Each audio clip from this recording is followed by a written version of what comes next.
नमस्कार दोस्तों, मैं हूं तनुजा और आप देख रहे हैं बड़े चलो न्यूज़। बड़े चलो न्यूज़ के इस खास प्रोग्राम में आपका स्वागत है। भारत सरकार ने सीबीएसई की 12वीं कक्षा के एग्जाम कैंसिल कर दिए हैं, लेकिन एनयूएस के बारे में सरकार ने चुप्पी साध रखी है और यही विषय है हमारे प्रोग्राम का। और हमारे साथ चर्चा के लिए जुड़ गए हैं राजेश आर्या, जो एक कैरियर काउंसलर है और मोटिवेशनल स्पीकर है। साथ ही वह मोटिवेशनल पत्रिका बड़े चलो के संपादक हैं और बड़े चलो न्यूज़ के चीफ इन एडिटर हैं। तो चलिए शुरुआत करते हैं। आपका इस प्रोग्राम में बहुत बहुत स्वागत।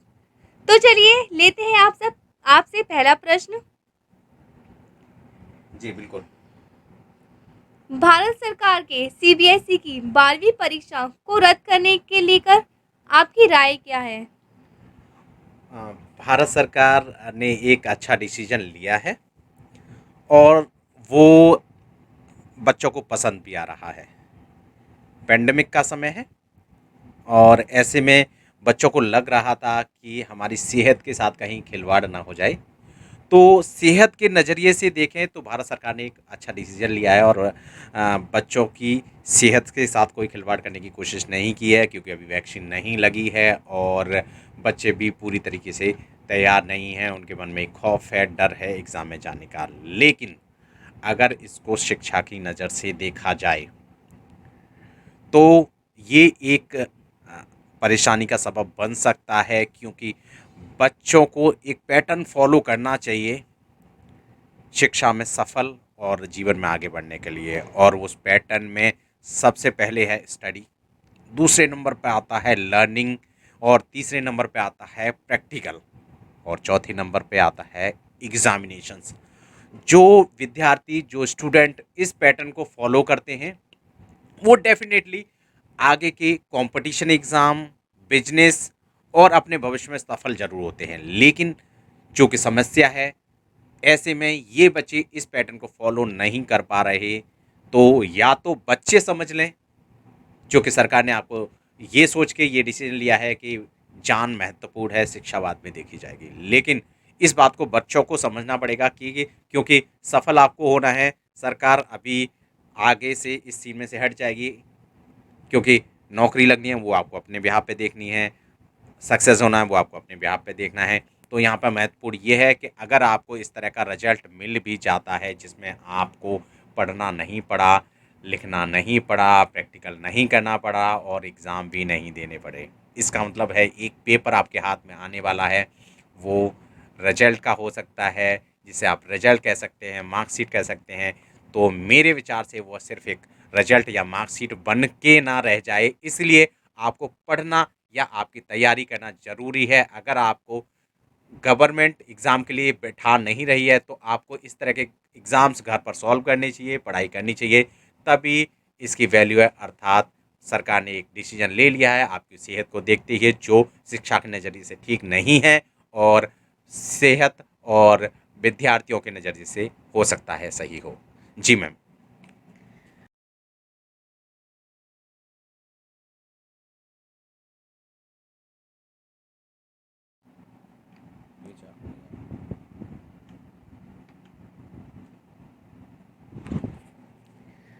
अब सर आपसे लेते हैं दूसरा सवाल। जी सर बिल्कुल। सरकार एग्जाम कैंसिल करने का फैसला सिर्फ सीबीएसई के विद्यार्थियों के लिए लिया। एनयूएस के बारे में उन्होंने कुछ नहीं कहा। इस पर आप क्या कहेंगे? जैसा कि मैं कई सालों से देखता आ रहा हूँ, एनआईएस के विद्यार्थियों को हमेशा ही नदारद किया जाता है, पता नहीं क्यों। जबकि ये एक ऑटोनोमस बॉडी है, गवर्नमेंट का ही, सेंट्रल गवर्नमेंट का ही पार्ट है, शिक्षा निदेशालय के अंतर्गत आता है और सभी डिसीजन वही होते हैं जो सीबीएसई के होते हैं। लेकिन सीबीएसई कहीं न कहीं इसे नदारद करता है, सरकार भी उसे इग्नोर करती है और एनआईओएस का कहीं भी कोई नाम लिया नहीं जाता। जबकि किसी भी कंपटीशन में अगर आप देखें तो एनआईओएस से पास हुए उतने ही बच्चे होते हैं जितने कि लगभग सीबीएसई या अन्य बोर्डों से। एनआईओएस से बहुत बच्चा पढ़ता है और बहुत सारे बच्चों का फ्यूचर एनआईओएस ही बना रहा है। लेकिन अगर एनआईओएस को ऐसे नदारद किया जाएगा तो इसकी वर्थ कम हो रही है और कम ही होती जा रही है, क्यों? क्योंकि स्टूडेंट जब भी एनआईओएस में आने की कोशिश करता है, उसको उसके पेरेंट्स को सबसे पहले तो ये इसकी वैल्यू चेक करनी पड़ती है, क्या एनआईओएस काम का है? उन्हें हमेशा एक डर रहता है कि एनआईओएस से अगर कोई सर्टिफिकेशन लिया है, पढ़ाई की है, एजुकेशन ली है, तो क्या वो आगे किसी गवर्नमेंट जॉब में काम आने वाली है? ऐसा तो नहीं सर्टिफिकेट इनवैलिड हो। तो ये डर कायम किया है हमारी भारत सरकार ने। भारत सरकार कभी भी डिसीजन लेती है वो सीबीएसई के माध्यम या सीबीएसई के ऊपर लिया जाता है। एनआईओएस को उसमें शामिल नहीं किया जा सकता। ऐसा पता नहीं क्यों सरकार करती है। अगर सरकार ऐसा करना बंद कर दे तो एनआईओएस की अपने आप में वर्थ बढ़ जाएगी। बंद करने से यहाँ पर तात्पर्य मेरा ये है कि सरकार को सोचना चाहिए कि जिस तरीके से सीबीएसई के डिसीजन को वो ले रही है, उसी तरीके से एनआईओएस का भी वहाँ नाम लेना चाहिए, क्योंकि लगभग दोनों के डिसीजन हमेशा सेम होते हैं। तो सरकार को सीबीएसई के साथ एनआईओएस का भी नाम जोड़ना चाहिए, साथ में उसके बारे में कुछ न कुछ बातें जरूर कहनी चाहिए। जी मैम। जी बिल्कुल। तो अब आपसे नेक्स्ट जो सवाल है वो ये है कि आपको क्या लगता है कि सरकार क्या फ़ैसला ले सकती है एनईओएस की 12वीं कक्षा के विद्यार्थियों के लिए? देखिए, अगर एनआईओएस को फॉलो किया जाए, अगर पिछले इनके रिकॉर्ड्स देखे जाएँ, तो एनआईओएस से ने हमेशा ज़्यादातर सीबीएसई को फॉलो किया है। इट मीन्स पहले सीबीएसई के डिसीजंस आते हैं, वही लगभग डिसीजन एनआईओएस के होते हैं। अगर हम पिछले साल पैंडेमिक के माहौल में ही चले जाएँ, तो जो एग्ज़ाम सीबीएसई ने कैंसल किए थे, वो सभी एग्ज़ाम एनआईओएस ने भी कैंसल किए। इट मीन्स 10वीं के एग्ज़ाम अभी सीबीएसई ने कैंसिल किए हैं, तो एनआईओएस ने भी कैंसिल कर दिए। 12वीं के एग्ज़ाम आज सीबीएसई ने कैंसिल कर दिए हैं, और मुझे जो लगता है कि एनआईओएस भी डेफ़िनेटली 12वीं के एग्ज़ाम को कैंसिल करेंगे। जी मैम। सर आपसे नेक्स्ट सवाल है, आपको क्या लगता है क्यों नहीं सरकार सीबीएसई की तरह एनईओएस के विद्यार्थियों को एक ही बारी में जवाब दे देती? जैसा कि मैंने आपके पिछले क्वेश्चन के आंसर में भी यही कहा कि सरकार को एनआईएस की तरफ देखना चाहिए, क्योंकि एनआईएस की अगर वर्थ क्रिएट करनी है, तो देखिए अब अगर कुल मिला के अब एजुकेशन पैटर्न पे ध्यान दें, तो अब सभी बोर्ड एनआईएस को ही फॉलो कर रहे हैं। एनआईएस में घर में बैठ के स्टडी होती है, अभी किसी की स्टडी नहीं हो पा रही, कोई स्कूल नहीं आ पा रहा, तो और भी बोर्ड हैं सीबीएसई व एनआईएस की तरह ही तो पढ़ाई कर रहे हैं। तो कहीं न कहीं एनआईओएस का पैटर्न बहुत अच्छा है। यहाँ पे बच्चे को स्कूल नहीं जाना पड़ता, लेकिन मेहनत करनी पड़ती है, एग्ज़ाम में पास होना पड़ता है, बगैर टीचर के बच्चा पढ़ता है। इट मीन्स ज़्यादा मेहनत की ज़रूरत पड़ती है, और वो समझदार भी ज़्यादा हो सकता है, इंटेलिजेंट भी ज़्यादा हो सकता है, अगर एनआईओएस के पैटर्न से पढ़ता है। पैटर्न में कोई दिक्कत नहीं है, लेकिन सरकार इनको नदारद करती है। सरकार को ये देखना चाहिए कि एनआईओएस एक बहुत अच्छा काम कर रहा है, बहुत सारे बच्चों को एजुकेशन दे रहा है। अगर थोड़ा-सा उनके पैटर्न को सुधार के और उन्हें वर्थफुल बना दिया जाए, वर्थफुल ऐसे बनाया जा सकता है कि जब-जब सीबीएसई के कोई डिसीजन लिए जाएँ, उसमें एनआईओएस के भी डिसीजन लिए जाएँ और उन्हें शामिल किया जाए, उनका नाम ज़रूर लिया जाए।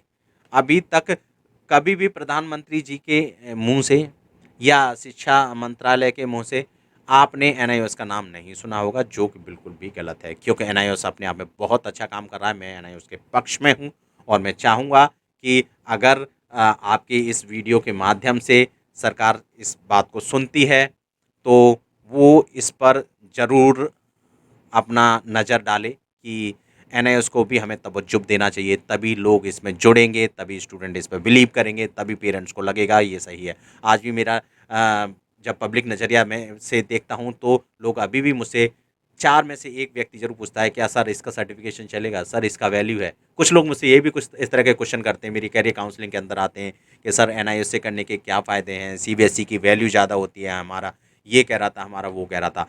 ओपिनियन लोगों की है। सरकार ओपिनियन देने के लिए मजबूर कर रही है, अनएजुकेटेड व्यक्ति भी कह के चला जाता है कि सर सीबीएसई की ज़्यादा वैल्यू है, एनआईओएस के कम। कारण ये है कि कहीं भी कोई भी शिक्षित व्यक्ति जो इस लेवल पे है, जिसके शब्दों की वैल्यू होती है, वो एनआईओएस को तवज्जो नहीं देता है। शिक्षा मंत्रालय को ज़रूर कहना चाहिए, एनआईओएस के बारे में कुछ लाइन्स बोलनी चाहिए, कुछ बातें कहनी चाहिए, जैसे सीबीएसई के बारे में। साथ में मीडिया को भी एनआईओएस को तवज्जो देना चाहिए, क्योंकि मीडिया बिल्कुल भी एनआईओएस के अंदर कुछ भी होता रहे, कोई तवज्जो नहीं दिया जाता है। क्रिएटिविटी गलत हो, सही हो, कुछ अच्छा हो रहा है, कुछ गलत हो रहा है, एनआईओएस कितना अच्छा काम कर रहा है, इसके बारे में मीडिया में कभी नहीं होता है। एनआईओएस का रिजल्ट कितना अच्छा आता है, कितने बच्चे उसकी परसेंटेज को अच्छी लेके आ रहे हैं, कितने बच्चे का रिजल्ट फेल कर रहा है, कितने बच्चे परसेंटेज से पास होते हैं, ऐसा कभी एनआईओएस के बारे में नहीं बताया जाता। सीबीएसई के बारे में ज़रूर बताया जाता है। कि सीबीएसई में इतने बच्चों ने फर्स्ट ग्रेड लेके आए, सेकंड में आए, थर्ड में आए, लेकिन एनआईओएस को तवज्जो कहीं नहीं दिया जा रहा। तो मेरा आपके इस चैनल के माध्यम से यही अनुरोध रहेगा सरकार और इस वीडियो को देखने वाले विद्यार्थियों से कि वो इस आवाज़ को कहीं न कहीं तक पहुँचाएँ, और वो आवाज़ तभी पहुँचेगी जब आप इसको शेयर कर देंगे और ये सरकार तक पहुँचेगी या सरकार के उन नुमाइंदों तक पहुँचेगी जो इस पर नज़र डाल सकते हैं। जी। जी बिल्कुल सर। आपने अपने जीवन के कई साल एज़ अ सरकारी टीचर आपने बच्चों को प्रशिक्षित किया, उन्हें उनके जीवन के लिए आगे बढ़ने के लिए प्रोत्साहित किया। तो मैं आपसे नेक्स्ट जो क्वेश्चन करूँगी वो है यदि एनआईओएस 12वीं के एग्ज़ाम कैंसल होते हैं, तो विद्यार्थियों का रिज़ल्ट का आधार क्या होगा? कैसे बनेगा रिज़ल्ट? जी, बहुत महत्वपूर्ण क्वेश्चन है, और आज अगर एनआईओएस के बच्चों के दिमाग में प्रश्न आ रहा होगा तो वो यही रहेगा कि डेफ़िनेटली सीबीएसई एग्ज़ाम कैंसिल हो गए तो हमारे भी कैंसिल हो जाएँगे। ये उनको क्लियर है। अब उनके दिमाग में ये प्रश्न ज़रूर रहा होगा कि रिज़ल्ट कैसे बनेगा? जी, रिज़ल्ट का जो बेस रहेगा वो है आपका असाइनमेंट, आपका प्रैक्टिकल और आपके पीसीपी। कुछ बच्चे तीनों को समझते हैं, कुछ बच्चे नहीं समझते, तो एक बारी मैं फिर से बता देता हूँ। असाइनमेंट वो मार्क्स होते हैं जो हर सब्जेक्ट में लगने होते हैं। असाइनमेंट की फ़ाइल बनती है, जिसे फ़ाइल बना के आप सबमिट करते हैं अपने स्टडी सेंटर पर या हेडक्वार्टर के अंदर। उसके मार्क्स आपको लगा के दिए जाते हैं। उनके मार्क्स सभी बच्चों ने देख लिए होंगे, या नहीं देख पाए तो वो अपना स्टेटस चेक कर सकते हैं, उसमें दिख रहे होंगे। दूसरा आता है प्रैक्टिकल, चूँकि एग्ज़ाम कैंसल होंगे तो डेफ़िनेटली प्रैक्टिकल का भी समय नहीं है, प्रैक्टिकल भी कैंसल होंगे। तीसरा आता है पीसीपी। पीसीपी और प्रैक्टिकल ये दोनों स्टडी सेंटर के हाथ में होते हैं। अब गवर्नमेंट ये कह सकती है स्टडी सेंटर से कि पीसीपी और प्रैक्टिकल के मार्क्स लगा के आप हमें दे दीजिए। टीएमए के मार्क्स आप ऑलरेडी दे ही चुके हैं। बाकी के इन तीनों के बिहाफ़ पर जो रिमेनिंग मार्क्स होंगे, हम एज़ पर द फ़ॉर्मूला बच्चों को अलॉट करेंगे। वो फ़ॉर्मूला क्या होगा, कैसे होगा, वो उनका सीक्रेट पोर्शन रहता है, जिसे वो आपको बताते नहीं हैं। अब इन तीनों के भी आपको मार्क्स मिल जाएँगे, टीएमए आपके लग चुके हैं, पीसीपी और प्रैक्टिकल के मार्क्स स्टडी सेंटर लगा के भेजेंगे। उसके बाद एनआईओएस का काम आ जाएगा, वो उनके बिहाफ़ पे मार्क्स लगाएँगे, और इसमें एक चीज़ शामिल और हो सकती है, जो आपका पिछला रिकॉर्ड है। 12वीं के बच्चे हैं तो 10वीं का भी आपका कुछ रिकॉर्ड रहा होगा, तो कुछ परसेंटेज उसमें से भी ली जा सकती है आपके रिज़ल्ट बनाने में। याद रखें, आपका रिज़ल्ट बनेगा आपके लिए, आपके जो असाइनमेंट, प्रैक्टिकल और पीसीपी के मार्क्स हैं वो बहुत महत्वपूर्ण है। इसीलिए आपका जो रिज़ल्ट बनेगा इन तीनों चीज़ों के बिहाफ़ पर बनेगा। जी, बिल्कुल। जी बिल्कुल सर। जैसे कि आपसे पता चला कि रिज़ल्ट टीएमए यानी इंटरनल असेसमेंट के बिहाफ़ पर बनेगा, तो जिन बच्चों ने टीएमए जमा नहीं किए हैं, तो ऐसे में वो क्या कर सकते हैं? जी, आपने बहुत अच्छा प्रश्न किया है, और इस प्रश्न का जवाब सभी बच्चे बड़े ध्यान से सुन लें कि टीएमए बहुत इम्पोर्टेंट थी, जो आपने जमा नहीं किए, गलती हो गई है। जिन बच्चों ने एग्ज़ामिनेशन फ़ीस भर दी है, उन्हें टीएमए जमा करना चाहिए था। सबसे पहला पॉइंट टीएमए ही होता है, असाइनमेंट ही होते हैं। लेकिन अगर आपने असाइनमेंट नहीं जमा किए हैं, तो अब क्या करें? असाइनमेंट की डेट जा चुकी है, अब आप असाइनमेंट नहीं जमा कर सकते। लेकिन अगर एनआईओएस कोई डिसीज़न लेता है एग्ज़ाम्स न कराने का, उसका तात्पर्य सीधा-सीधा ये है कि वो ऐसे बच्चे जिन्होंने एग्ज़ामिनेशन फ़ीस भर रखी है, उनको एक मौका टीएमए सबमिट करने का दे सकता है। इट्स नॉट कन्फर्म कि देगा कि नहीं देगा, बट ऑलवेज़ देता चला आया है। अभी 10वीं के एग्ज़ाम उन्होंने कैंसल जैसे ही किए, उसके बाद कुछ दिन बच्चों को असाइनमेंट सबमिट कराने के लिए दिए गए, लेकिन वो लेट फ़ीस के साथ थे। अर्थात अगर मैं अपनी सोच के साथ चलूँ तो आपको भी एक मौका असाइनमेंट जमा करने का मिलेगा। तो आप अपने सब्जेक्ट जिनके असाइनमेंट नहीं लगे हैं, अपना स्टेटस चेक कर लें और आप देख लें कि आपके असाइनमेंट सबमिट नहीं है। असाइनमेंट सबमिट टू पेंडिंग दिखा रहा है, तो आप फटाफट से असाइनमेंट बना लें, बना के रेडी रखें। अब एक चीज़ होगी कि जब भी सरकार कैंसलेशन का ऑर्डर करेगी, तो आपको असाइनमेंट सबमिशन का भी ऑर्डर आ सकता है। ऑर्डर आएगा तो आपको वो सबमिट करने जाने हैं, लेकिन आपसे लेट फ़ीस भी ली जा सकती है। लेट फ़ीस एक सब्जेक्ट की ₹1500 है। इट मीन्स अगर आपके 5 सब्जेक्ट मल्टीप्लाइड बाई 5 कर लेंगे तो आपको इतनी फ़ीस जमा करनी पड़ेगी। जमा करने के बाद उसकी जो रिसिप्ट होगी, उस रिसिप्ट के साथ आप अपने टीएमए हेडक्वार्टर सेक्टर 62 नोएडा में जाके सबमिट कर सकते हैं काउंटर पर। आप फिर से ध्यान से सुन लें, जिन बच्चों ने असाइनमेंट नहीं जमा किए हैं, वो असाइनमेंट बना के रख लें। जैसे असाइनमेंट की कुछ डेट खुलेगी, 2, 3, 4, 5, 10 दिन के लिए खुल सकती है। उन दिनों में आपको असाइनमेंट सबमिट करने हैं। आपके ऑनलाइन आपका डैशबोर्ड है, वहाँ पे लेट फ़ीस भरी जाती है असाइनमेंट की, तो वो आप लेट फ़ीस भरते हैं। एक सब्जेक्ट की लेट फ़ीस ₹1500 होती है। वो आप मल्टीप्लाइड बाई जितने भी सब्जेक्ट हैं जिनके असाइनमेंट नहीं जमा किए, कर लें और उस रिसीप्ट को प्रिंट आउट निकालें, उसके असाइनमेंट के साथ लगाएँ और वहाँ जाके जमा करते हैं, तो आपके असाइनमेंट सबमिट माने जाएँगे और उनके मार्क्स भी काउंट होंगे।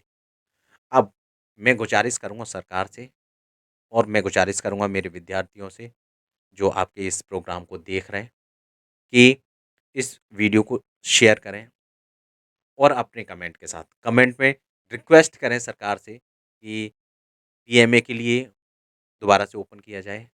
दूसरा, कि उनसे लेट फ़ीस ना ली जाए। पैंडेमिक का माहौल है, सरकार को भी पता है बच्चों के पास पैसे नहीं हैं, घर में इनकम नहीं है, घर में सब अंदर बैठे हैं। जब सरकार लोगों को इतना मदद कर रही है, तो आपसे पैसे ना लेके वो थोड़ा-सा और मदद कर सकती है आपको। तो आपके लिए बहुत अच्छी चीज़ रहेगी, इस बात को कमेंट में लिखें और मैं सरकार से गुज़ारिश करना चाहूँगा इस खबर के माध्यम से कि सरकार बच्चों से सरकार लेट फ़ीस ना ले। जी मैम। जी बिल्कुल सर। नेक्स्ट सवाल है आपसे कि एनआईओएस के सभी विद्यार्थियों के दिमाग में अब एक ही प्रश्न चल रहा होगा कि मार्क्स कैसे लगेंगे? कितने मार्क्स होंगे? उनकी परसेंटेज कितनी बन सकती है और कितनी परसेंटेज उनकी एवरेज बन सकती है?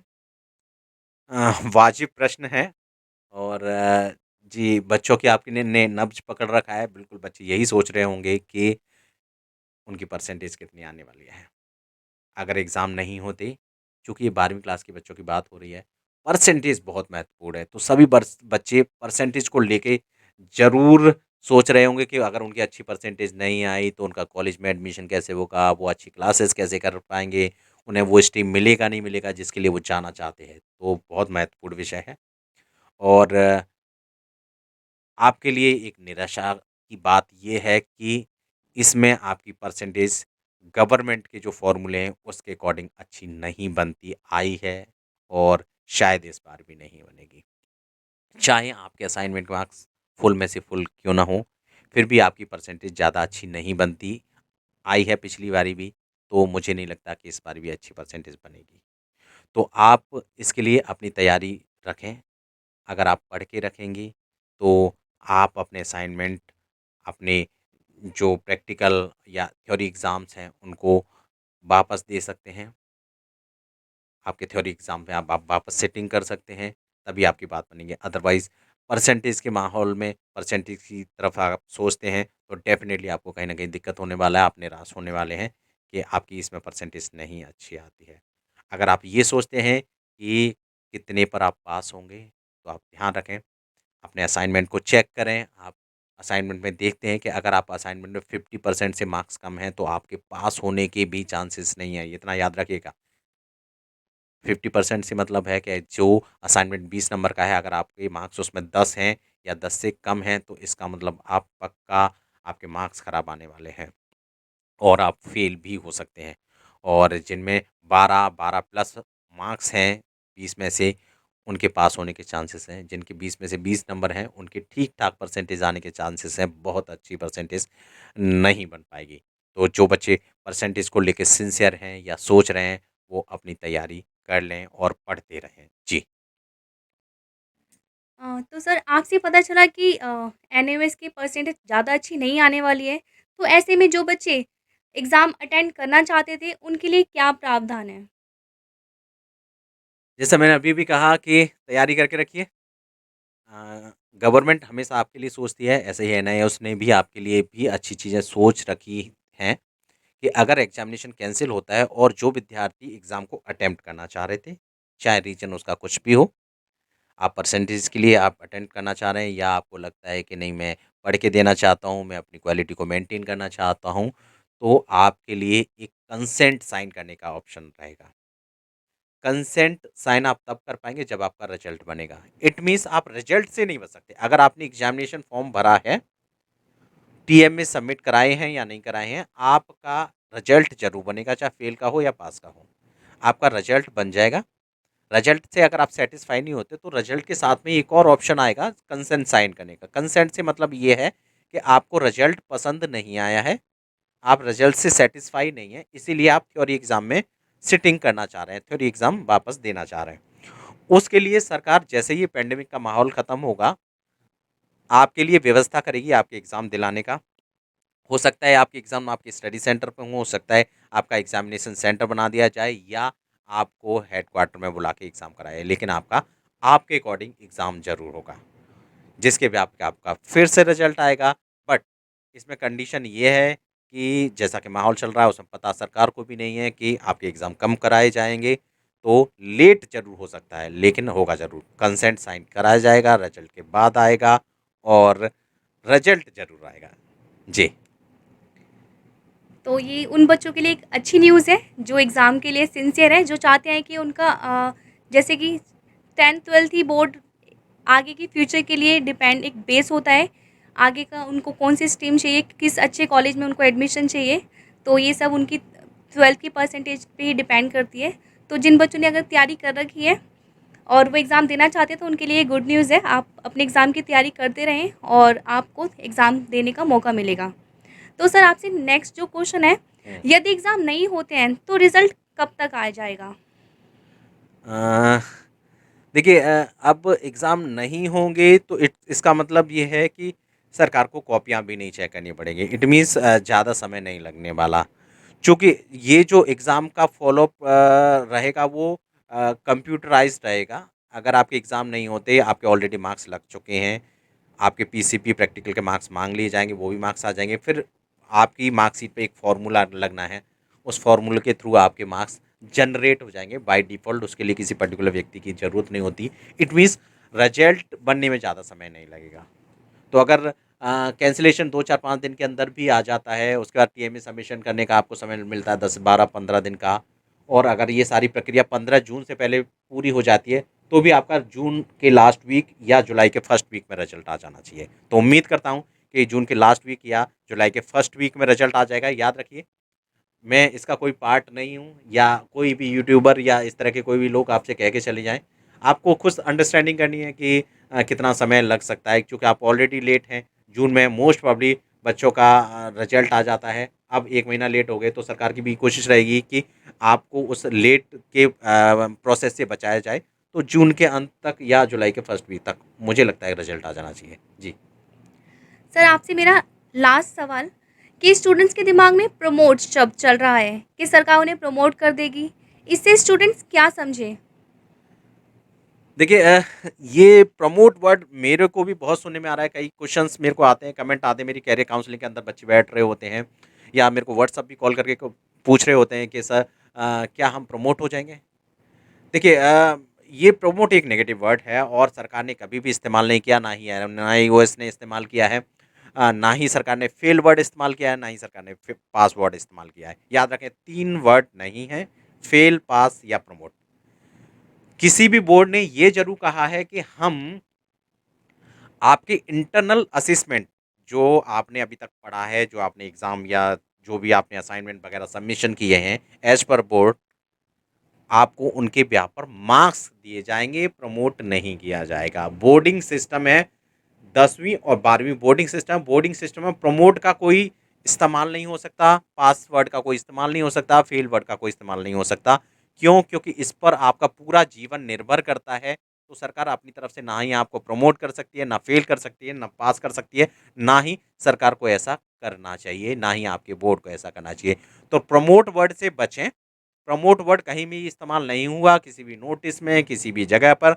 आपको एग्ज़ाम देना होगा तो एग्ज़ाम के भी आप पर मार्क्स मिलेंगे। अगर आपको एग्ज़ाम नहीं देना होगा, तो आपने अभी तक जो एजुकेशन से रिलेटेड उस क्लास के अंदर, चाहे वो 10वीं हो, चाहे 12वीं हो, जो एक्टिविटीज़ की हैं, उसके बेहाफ़ पर ही आपका रिज़ल्ट बनेगा, ना कि आप प्रमोट होंगे, ना कि आप पास होंगे। तो याद रखें, इससे थोड़ा-सा बचें। मैं भी इस प्रमोट वर्ड से अब परेशान हो गया हूँ, क्योंकि मुझे बहुत सारे बच्चे लगातार यही बात पूछ रहे हैं, प्रमोट होंगे, प्रमोट होंगे, प्रमोट होंगे। जी नहीं, प्रमोट नहीं होंगे। और मैं कई यूट्यूबर्स को भी देख रहा हूँ कि वो प्रमोट वर्ड बहुत इस्तेमाल कर रहे हैं, तो मेरी उनसे भी गुज़ारिश है कि बच्चों को क्रिस्टल क्लियर पिक्चर दें, क्योंकि वो आप पे ट्रस्ट करके आपके चैनल को सब्सक्राइब करते हैं या आपके पास आते हैं या आपसे जानकारियाँ लेते हैं। अगर आप इस तरह के शब्दों का इस्तेमाल करके उन्हें गुमराह इनडायरेक्ट वे में कर देंगे, हो सकता है आप गुमराह ना कर रहे हो, लेकिन कहीं न कहीं बच्चे गुमराह हो जाते हैं। तो उनको ये पिक्चर क्लियर करें कि प्रमोट वर्ड इस्तेमाल नहीं किया गया है। आपने जो इंटरनल असेसमेंट या जो भी आपने चीज़ें की हैं, उनके ब्याह पर होगा, जिससे कि अगर किसी ने नहीं किया तो वो या तो थ्योरेटिकल एग्ज़ाम की तैयारी कर ले या अपनी उन चीज़ों को ठीक कर ले। जी मैडम।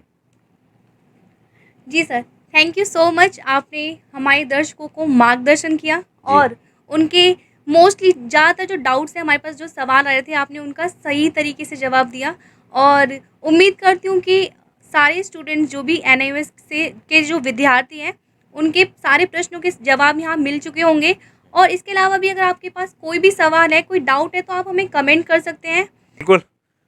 मैंने अपनी तरफ से पूरा कोशिश किया है कि आपके जो एक महत्वपूर्ण प्रश्न थे, जो बच्चों से रिलेटेड थे, तो मैंने उनका जवाब देने का।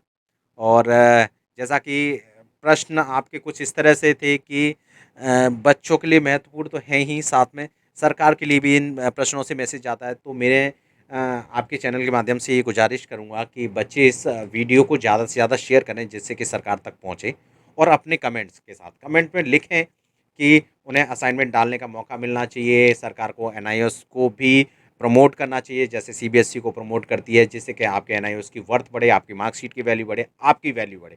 अदरवाइज़ लोग आपको उसी नज़रिए से देखते रहेंगे कि आपने एनआईओएस से पढ़ाई की है, जैसे एनआईओएस के अंदर कुछ पढ़ाई होती नहीं है, जैसे एनआईओएस वाले बच्चे पढ़ते ही नहीं हैं, ऐसा हमेशा फ़ील आउट आता रहेगा। तो अपने कमेंट्स लिखें, मैसेज करें, जिससे कि एक सही इन्फॉर्मेशन सरकार तक और अन्य लोगों तक भी जा सके।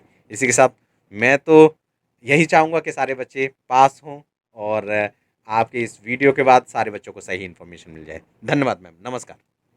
नमस्कार sir, thank you so much. और इसी के साथ मैं तनुजा लेती हूँ आपसे विदा। फिर मिलेंगे ऐसी खास खबर के साथ, तब तक के लिए नमस्कार एंड टेक केयर।